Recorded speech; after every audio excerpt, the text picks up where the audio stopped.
Natuza, as coisas se misturaram. Misturaram, Heraldo. Muito boa noite para você, para João, para o Gerson e para os nossos assinantes. Se misturaram. Começou com uma crise de preços, se transformou rapidamente numa crise de desabastecimento. Essa crise de desabastecimento gerou uma crise econômica e de impactos políticos muito ruins. E com o governo, poucas antes eu vi o governo assim, absolutamente sem saber o que fazer. Tanto foi assim que a solução veio de onde não deveria ter vindo, do presidente da Petrobras.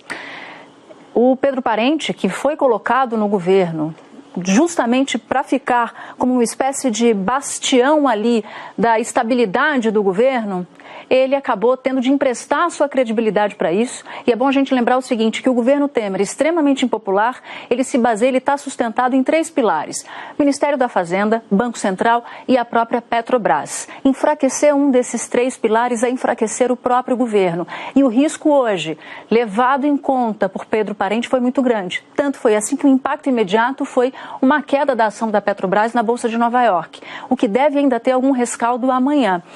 Então, essa situação, a inação do governo, e Rodrigo Maia tem razão quando ele diz que o governo estava inerte a uma solução, vai acabar dando mais desgaste ainda, desgaste inclusive político. Agora, não significa que essa solução não tenha que sair de todas as pontas possíveis. A gente viu ali uma imagem exclusiva do nosso cinegrafista numa reunião do ministro Moreira Franco com as distribuidoras e, para mim, ali está, Heraldo, o cerne da questão. As distribuidoras, os postos precisam ser chamados à realidade e à responsabilidade. Por quê? Porque mesmo essa redução anunciada pela Petrobras, mesmo a redução potencial, com uma diminuição do PIS/COFINS e da CID, não garante que estas reduções vão ser transplantadas para o consumidor final. Aliás, essa é uma lógica que tem se cumprido ao longo dos últimos anos e não só neste governo. Eu me lembro na época do governo Dilma, quando os preços eram congelados, o que foi um dos erros mais brutais da história da Petrobras e do governo Dilma, por exemplo, em que o gás de cozinha aumentava na ponta, aumentava para o consumidor final. Ou se encontra uma solução, ou a Agência Nacional do Petróleo ou o CAD entram nessa discussão e nesse debate, ou a gente corre o risco de estar conversando aqui daqui a alguns dias e algumas semanas sem que o consumidor tenha sentido todo o esforço dessa redução de preços.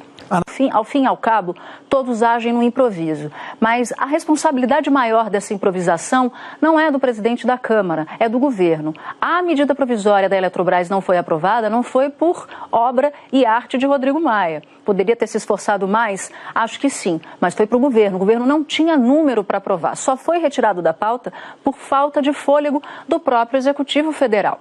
Então, essa medida da reoneração, veja bem, embora não seja o texto ideal como quer o Ministério da Fazenda, que está completamente sem nenhuma musculatura nessa discussão da reoneração e também do combustível, ela é uma medida virtuosa. Por quê? Todos nós concordamos aqui que essa bolsa empresário ela causa um impacto fiscal muito grande e de efetividade muito reduzida. Já foi-se o tempo, inclusive, do fim dessa medida. Então, eu acho que a improvisação está geral, mas cabe ao governo, Heraldo, liderar o processo. E quem está liderando o processo não é o governo.